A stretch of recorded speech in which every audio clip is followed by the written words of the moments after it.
Hello, everyone. Cinephile Mike, your friendly neighborhood cinephile, is here, and it is day 28 from Oscar Rewind's 2024 edition, my bi weekly series of videos where I revisit films that reflect the work of this past year's Oscar winners and nominees.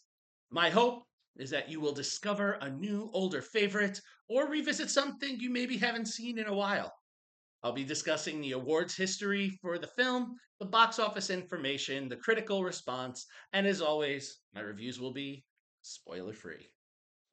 Now, as with last week's films and a little earlier this week, we're staying over in the UK. We had Mordecai, we had Train Spotting, we had Ginger and Rosa. We're staying in Britain. We're just going a little further back in time to the late 18th century for Focus Features' Pride and Prejudice. Written by Deborah Mogock, based on the classic novel and staple of many AP literature classrooms across the country, Jane Austen's Pride and Prejudice, and directed by Joe Wright. This new take on the novel was released in the fall of 2005. Now, according to Box Office Mojo, the film, box office success. The film made $38,405,088 domestically and $82,211,467 internationally for a worldwide total of $121,616,555. A great total being four times over its reported budget of $28 million. And critically, the film scores align quite closely, with 181 critical reviews giving the film a score of 87% and over 250,000 audience ratings, resulting in a score of 89%. So, let's dive in.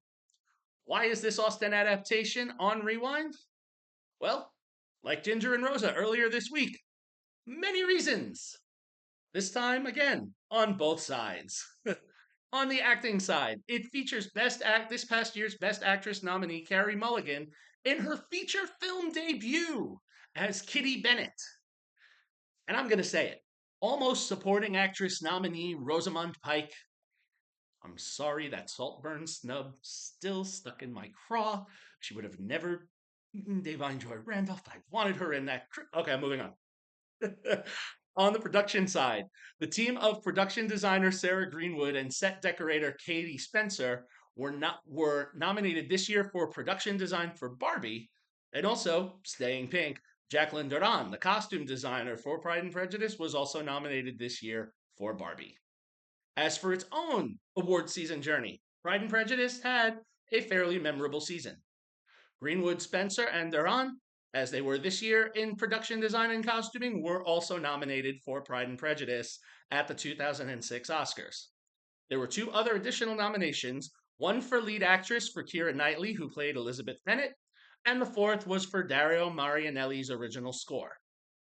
Aside from the Oscars, it had two Golden Globe nominations, one for Knightley for Best Actress in a Comedy or Musical, and Best Picture, Comedy or Musical.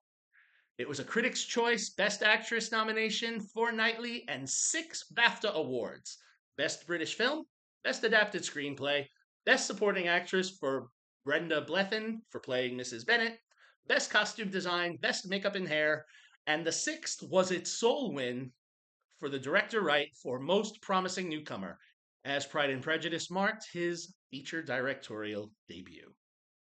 So the film, I feel like a lot of people know this one, but again, we're going to go into it. Meet the Bennett family. Mr. and Mrs. Bennett run their home with their five daughters in tow. You have overly energetic 15-year-old Lydia, played by Jenna Malone, codependent and giggly 17-year-old Kitty, played by Mulligan, surly and angry 18-year-old Mary, played by Tallulah Riley, bold and outspoken 20-year-old Elizabeth, and our main protagonist, played by Knightley and featured in the poster over my shoulder, and quiet and meek 22-year-old Jane, played by Rosamund Pike, in a very different role from Gone Girl and Saltburn, and not a one of them married, which, for the older ones, the family has some issue with, specifically their mother. Mrs. Bennet, played by Blethyn, has but one goal: Get them married into families with money so that they are able to maintain their home and be provided for. Not shooting very high, but at the time, hey. Enter the upper class Mr. Bingley, who very quickly becomes smitten with our eldest Bennett, Jane, and all problems are solved. Or are they? Because Bingley's younger sister, Caroline, played by Kelly Riley, not so enamored of Jane. Not the right match for people of their class. And adding to this, the infamous Mr. Darcy, played by Matthew McFadden, the wealthy gentleman who catches the eyes of many, except for that of Elizabeth, who finds him arrogant and rude. Oh, the stuff of romantic comedies. As we follow along with this family, we will see all of the romantic interludes that come the way of the daughters, and some of which come way out of left field. Before you could say that Austen, with her novels, Jane Austen was one of the earlier creators of the romantic comedy plot that we have seen so many times play out. And we will follow the journeys the characters have, and some of this may be very predictable. But the fact that some of the other obstacles they're dealing with are not just maybe a third person, but also, adding into those things are titles and wealth and privilege, which causes some unique rifts for the characters to overcome. So I guess I kind of avoided the spoilers. Again, I feel a lot of people know Pride and Prejudice. I think I'm safe. I didn't say who pairs off with who and who ends up with who.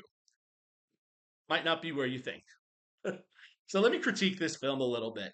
Now, I was reluctant to watch this film for a very long time because I have often found direct adaptations of Austen works are not usually that enjoyable for me.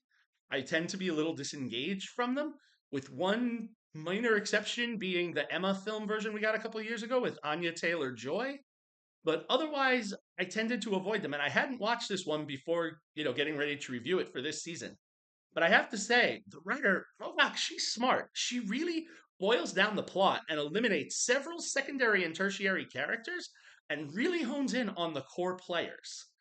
This is a great service to the film, even if the purists feel cheated, to which I say, head over to the BBC. There's a wonderful 6 hour adaptation that has endeared the world to Colin Firth, so there is something for the purists. This is for the average film goer. Now, while that seems all well and good, though, I will say at a bit of a times it does the plot a bit of a disservice because sometimes Mogak does move the action a little fast. That plot elements and information we need sometimes comes as information dumps by other characters. So you get the whole premise, but sometimes the focus is a little off. But thankfully, the cast is very game and turn in excellent performances. All of the sisters are memorable, even if Mary and Kitty get downplayed a bit with not too much to do. And not related to the sisters, there are two scenes that feature an obstacle. This obstacle is Lady Catherine de Bourgh, who is played with the same brevity, maybe less than 6 minutes of screen time, or around there. And yet, that's the brevity and intensity we loved her for that won her an Oscar for Shakespeare in Love, the absolutely delightful Judy Dench. Also, providing just the right amount of snobbery to go toe to toe with Knightley's outspoken Elizabeth, McFadden does a very good job as Darcy. It's a joy to watch him and the world around him where he almost seems like he's phoning in his performance, but you see, no, this is the kind of Darcy I'm gonna be, so that my impact later on is important. On the technical side, I also want to say if I go away from the acting, technically this film is also gorgeous to look at.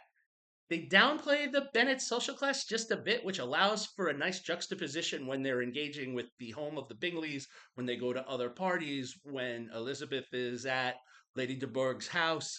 So it works to show this dichotomy, and Duran's costumes feel very period accurate and are very lovely to look at.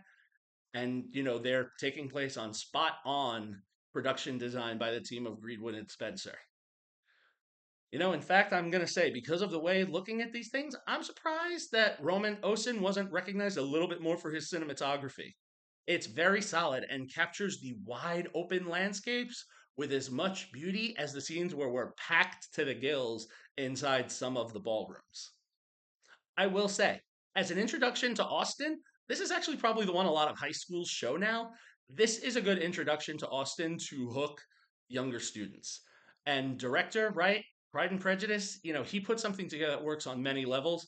And this was a great introduction to his work, which has led him to many other successful films that have come since. Pride and Prejudice is a solid adaptation.